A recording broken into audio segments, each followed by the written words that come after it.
Good day, everyone. We are the marketinkers. And we're about to discuss our topics. Managing Managing outsource outsource transitions. So, when we hear the word transition, we might think of the transition sa TikTok, di ba? Like this video. Every time that I say I'm gonna walk away, you turn me on like a light switch. When you're moving your body around and around, now I don't. But we may also associate the word transition when, for example, meron akong isang gawain at kailangan ko tong ipasa sa iba. So, mahihirapan yung isang tao kung bibiglain ko lang siya na ibigay yung ganong task. So, dito magaganap yung transition. So, tuturuan ko muna yung isang tao about dun sa task na ipapagawa ko sa kanya bago ko tuluyang ibigay yung task na yun.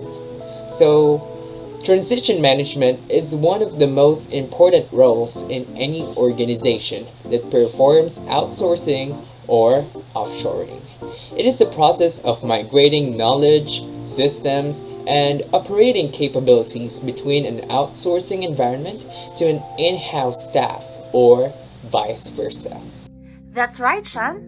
It is also the set of activities that transpire after a BPO contract is signed that implements or executes the detailed movement or transfer of processes from the client to the service provider.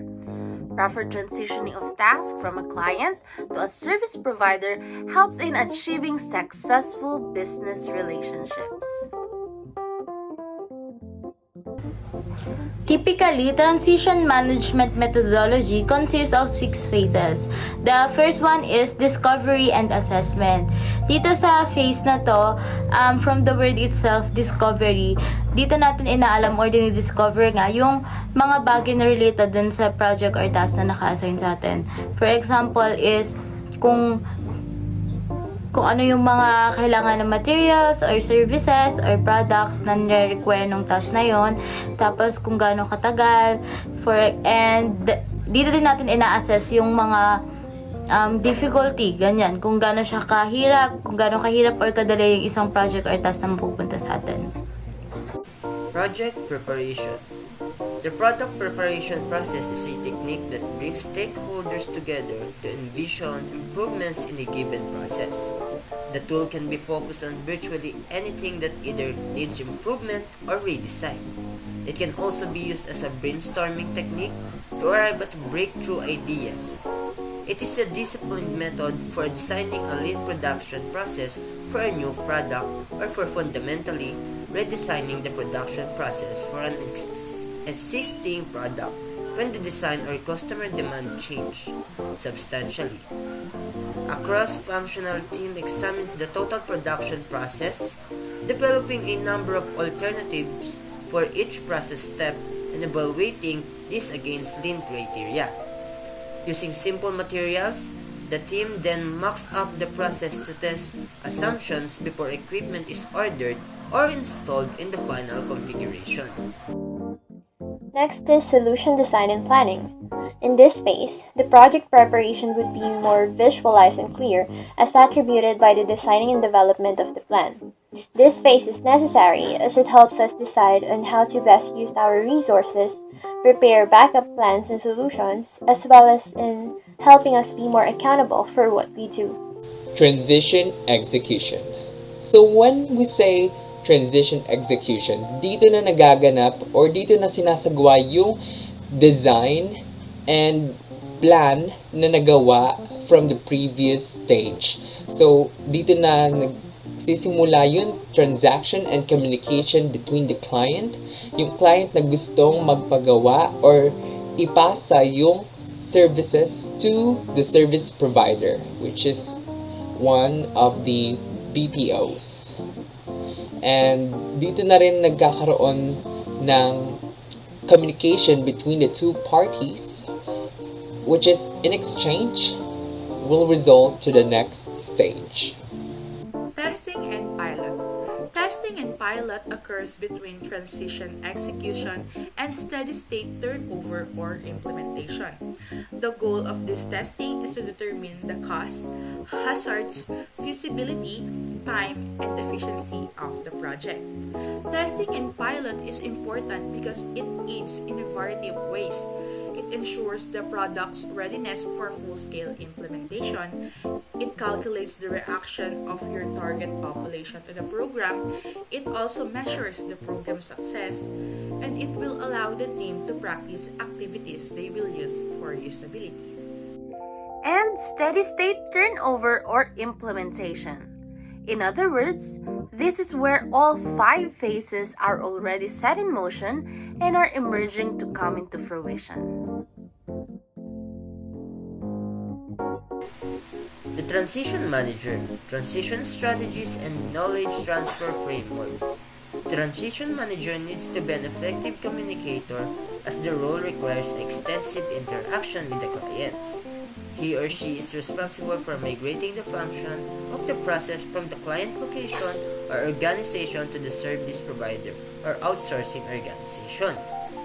Besides managing the day-to-day affairs of a migration, Transition Manager is also about change management. A Transition Manager is the face of outsourcing to many people. To be successful, the manager needs to facilitate the changes that outsourcing brings about. They need to ensure that the migration are done in an effective manner. Also need to demonstrate the transformational power of outsourcing. The primary rationale to outsource or offshore any function is to benefit from the resultant cost reduction. The role of transition manager begins as soon as any company begins to consider outsourcing. Initially, the transition manager is generally involved in creating the financial case for the project and enabling the decision to outsource. Let's proceed with the transition manager skills.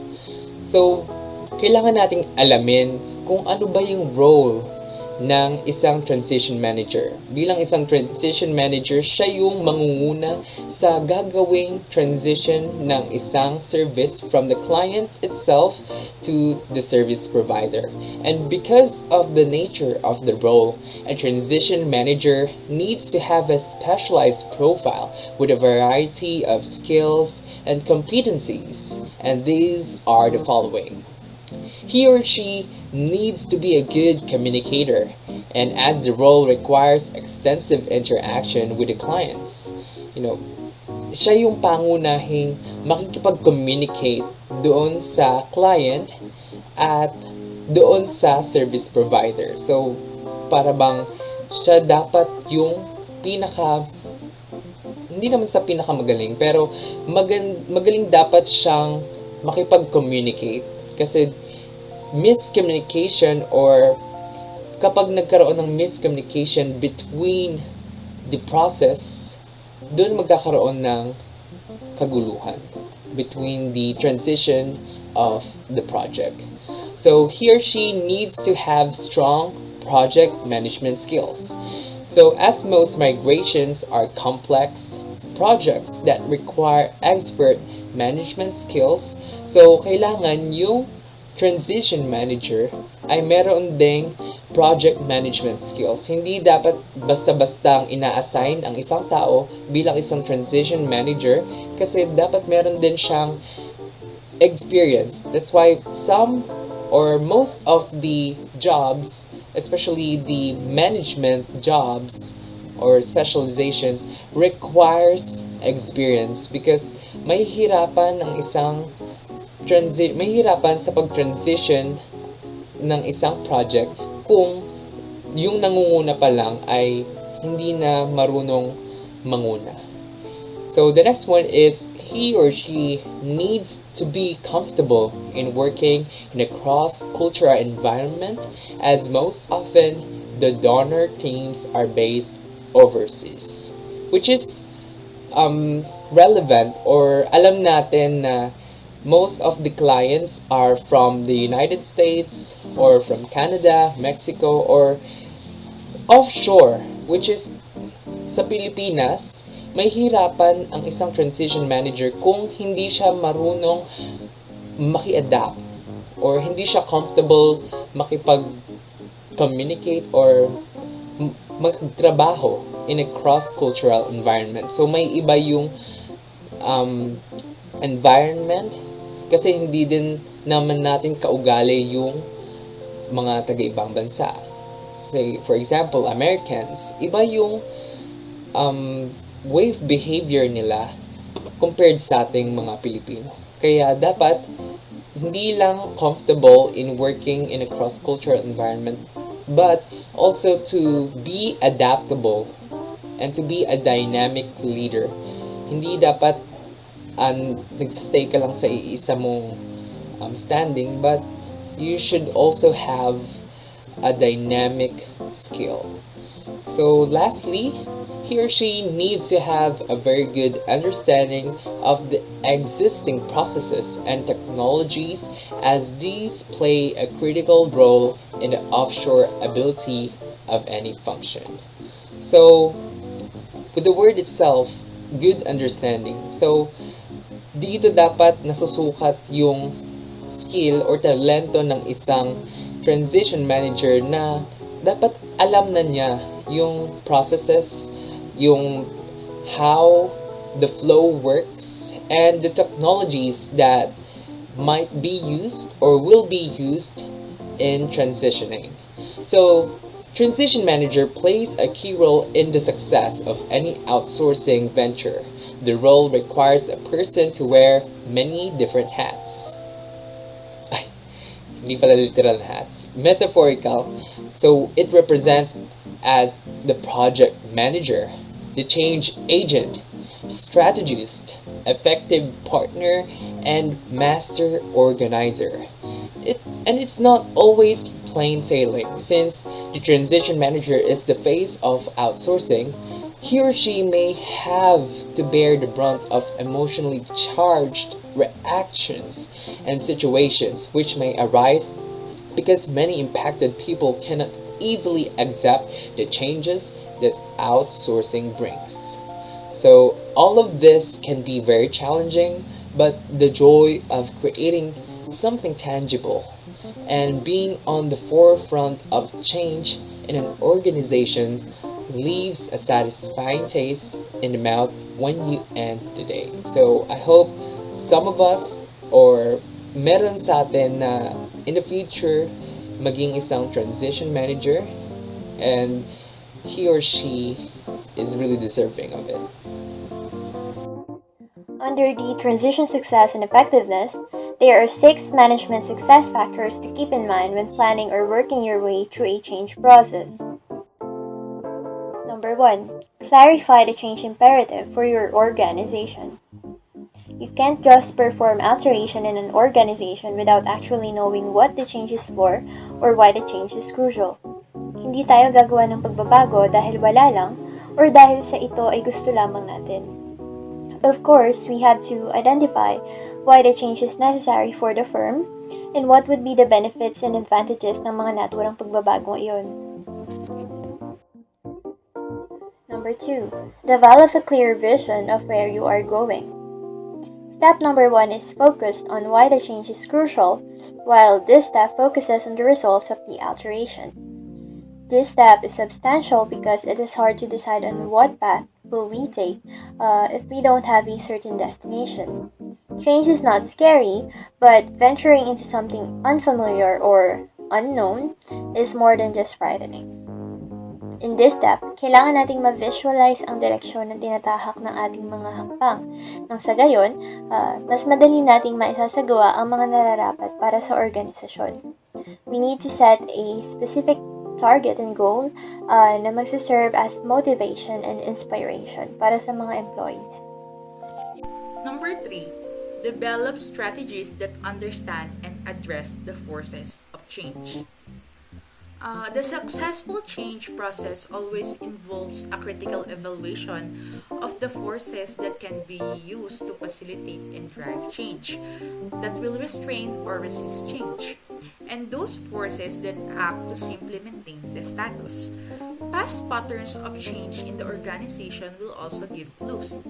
Analysis of known barriers is always fruitful. Each force must be addressed strategically, with measures taken to build on, overcome, or circumnavigate the most important. Number 4, support the human dimension of change. Self-directed, proactive change can be relatively quick, but externally directed, reactive change is generally slow and painful from both personal and organizational perspective. The leadership team cannot afford to minimize or skip over feelings of shock, denial, anger, sadness, or even corporate depression that ultimately undermine change processes. Time and effort must be invested in working on the inevitable denial and resistance step. Fifth is to address the neutral or in-between zone. William Bridges has clarified that change involves an ending, a period of repositioning or renewal, and a beginning. Each requires a unique set of management responses, but the middle period involves the highest risk and is often neglected. Most change processes falter when the old has been shut down, but the new has yet to be installed. The team must be creatively engaged in celebration of the ending, invention and planning during the in-between zone, and supported as new ways of doing business gradually become the new routine. Sixth is to provide adequate resourcing and support for the change process. Robert Kent notes that the key success factor has to do with the dedication of the resources necessary to install the change in financial, human, time, technology, and equipment. Important change is not something that can be added to an already full plate. The process must be assigned some priority and put square in the middle of a change agent's desk and not off the side. Dalziel and Schoonover suggest that the human resources assigned in combination must include the inventor, the entrepreneur, the expert, the manager, and the sponsor. Gabler and Osborne suggest that outside resources are often required to find the additional expertise, objectivity, and financial ability required. Transition effectiveness. There's a simple equation regarding how important transition effectiveness is. Whether you're an animal in the wild or an organization in a competitive and volatile marketplace, your willingness to adapt must meet or exceed the rate of change or you will become extinct. Gaya nga ng example dito, yung mga hayop sa kagubatan, hindi nila alam kung ano yung mga possible na mangyayari sa kanila, kung ano yung mga changes na mag-occur. So, dapat ikaw din sa company or sa mga task, hindi mo alam kung ano mga problems ang ma-encounter mo, kung ano mga changes ang meron sa economy at sa company, 'di ba? So, dapat mabilis ka mag-adapt doon. Dapat ma-meet mo yon or malagpasan mo pa para hindi ka ma-extinct. Kagaya ng mga hayop sa kagubatan na na-extinct sila kasi nga natatalo sila ng mga changes at mga problema kinaharap nila sa kagubatan. So, dapat maging flexible ka at maka-adapt dun sa mga changes at sa mga problem na kaharapin mo. Foresight. Foresight has two distinct components. The first is to create a thorough understanding of what political, economic, social, technological, environmental, and legal, or PESTEL, shifts are emerging and categorize this into opportunities and threats. The second part is to decide how to respond. What would you need to do strategically to maximize the opportunities and mitigate the threats? So, ang una daw na, ang foresight daw ay may dalawang distinct components. Ang first ay to create a thorough understanding ng PESTEL, which is the political, economic, social, technological, environmental, and legal. So, kung ano yung mga changes na nag-emerge, and i-identify mo siya, i-categorize mo siya kung opportunity ba siya or threat. Kagaya na lang ng economic crisis, syempre threat siya, diba? So, after nun, the second part is to decide how to respond. So, kung paano ka mag-respond dun sa economic crisis, for example, pandemic, ganyan, or kaya sa technological development na high-tech na ngayon, di ba? Paano ka magre-respond kung paano mo, syempre, pagka na-develop ang technology, pwede mo siyang gamitin na as opportunity, for example, the internet, di ba? Kasi nga, nag-develop na, as in, nagkaroon ng internet na, which is wala naman dati. So, kailangan, maisip mo kung ano kaya paano mo maximize yon. Syempre, opportunity siya. And the pandemic, paano mo kaya mamimitigate yon, yung threat na yon, kung paano malelesan yung damage dun sa organization nyo. Insight. Insight is about really understanding how your organization is set up and behaving to respond to the changing circumstances highlighted in foresight.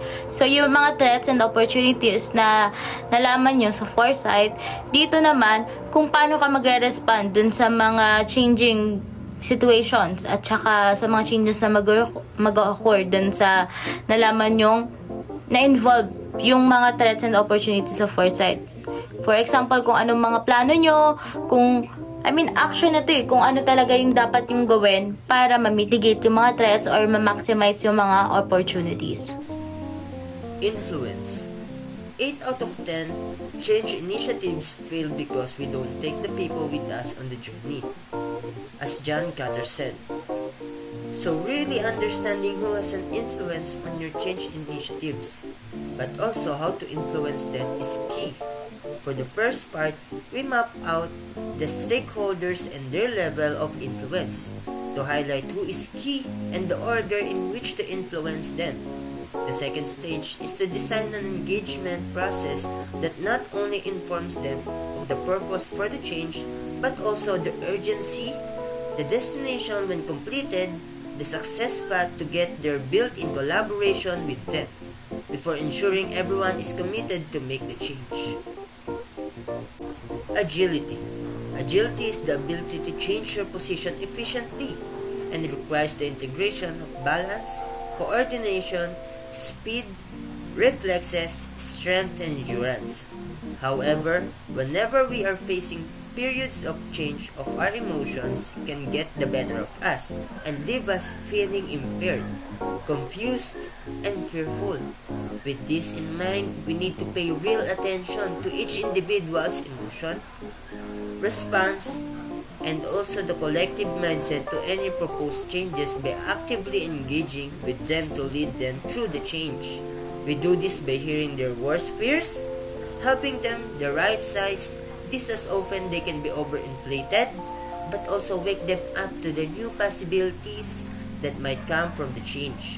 Finally, it's about helping them realize what they need to do more or less to move forward and bring the change about. Let's proceed with document readiness. There are 5 things that we need to consider when talking about document readiness. These are the input, processes, output, communication, and supervision. So, kung matatandaan nyo sa mga thesis, meron tayong tinatawag na IPO or input, process, output.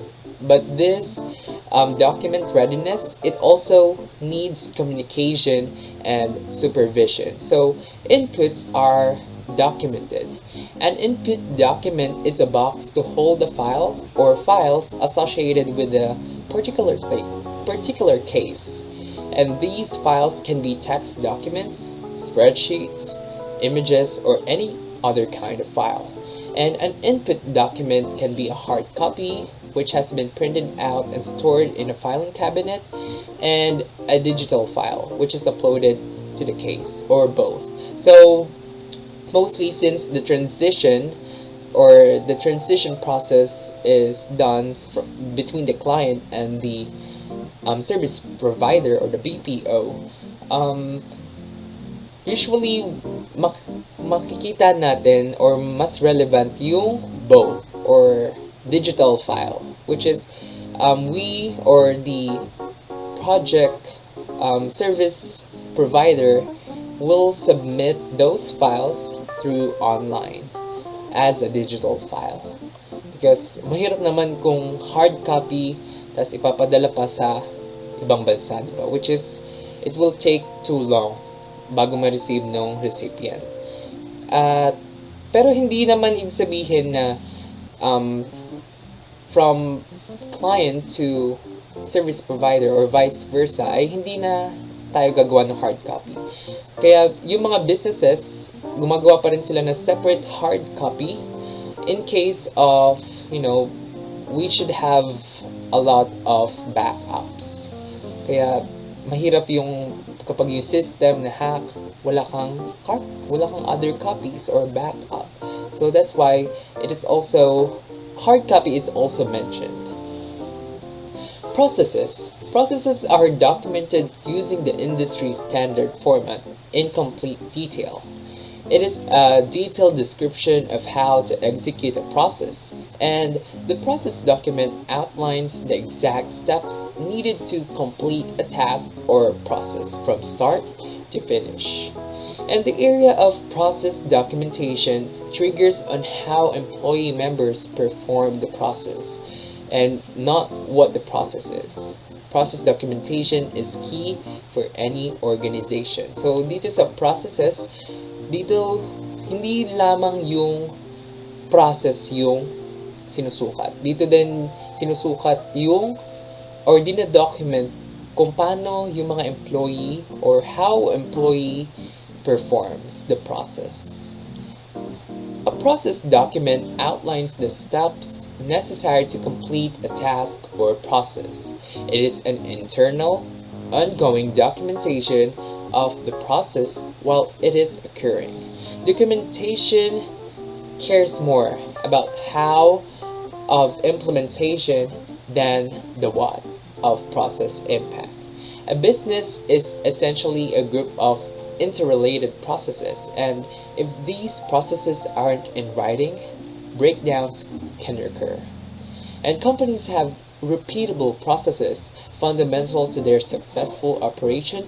Thus, process documentation serves as a crucial guide for employees and managers to reference. That's why sa businesses, katulad ng na-discuss ng previous groups, meron tinatawag na KPIs, which is the key performance indicators. It is how the employees, that's the target, and it is how companies measure the implementation of the process. And ito rin yung measurement kung nagagawa ba ng maayos ng service provider yung service na pinagawa or in-outsource sa kanila ng client. So, who is involved in process documentation? Process owner. As the process owner, I should define the mission, vision, goals, tactics, KPIs, or key performance indicators, and measure of processes. I should also monitor and report process performance and come up with improvement plans. Lastly, I should enforce process standards. Documentation custodian. As a documentation custodian, I must ensure that all records are up to date. I should make sure that documents are available for inspection at any time. I must maintain an accurate and up-to-date filing system. And I should archive, store, and destroy obsolete documents. Technical writer. As the technical writer, I should organize materials and process documents. I should also edit, standardize, or make changes to the documents. I should prepare the necessary charts, graphs, diagrams, or forms. Lastly, I should ensure that technical ideas are conveyed in simple language. Output documents or files generated while running a case, which can be in printed or digital form outside Process Maker, are useful for creating external records of case data, as well as in creating formatted documents such as letters, bills, and receipts. Ang mga halimbawa nito ay Employee Training Report, Final Approval Report, Expense Report, etc. Communication is the blood life of any organization. It is the foundation of planning, and planning is always one of the first steps people take toward a successful goal or target. Aside from that, people inside organizations should work together. They should have a connection and understanding, and it will not be possible if one will not communicate with one another. Kung walang komunikasyon sa loob ng isang organization, it would be chaotic rather than being organized.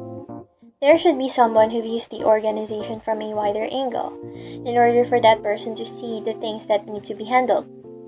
That someone being talked about is the supervisor. It is also evident that employees tend to be more pressured in a good way when being supervised, thus leading to a more productive versions of themselves. Last is supervision, which is consisted of observing and directing the executions of tasks and activities inside an organization. It also involves monitoring of status and progress of a certain organizational work. This helps in responding to occurrences of events that seek attention and action. Let's now have the phases of work shadowing. First, we have onshore personnel doing activity. This one conducts training. Service provider personnel observes how the client does the task. This is about performing activities and conducting trainings by the onshore personnel. Service provider staff then reviews documentation provided against actual activity done by onshore personnel. Second, we have guided service provider network. Service provider performs the activity. Onshore personnel looks over and gives close guidance. Basically, this phase from the word itself is done with the guidance of the onshore personnel. Lastly, we have go live. Service provider performs the activity independently at service provider side. This phase is when the service provider already knows how the job works and doesn't need any guidance at all. And that's it.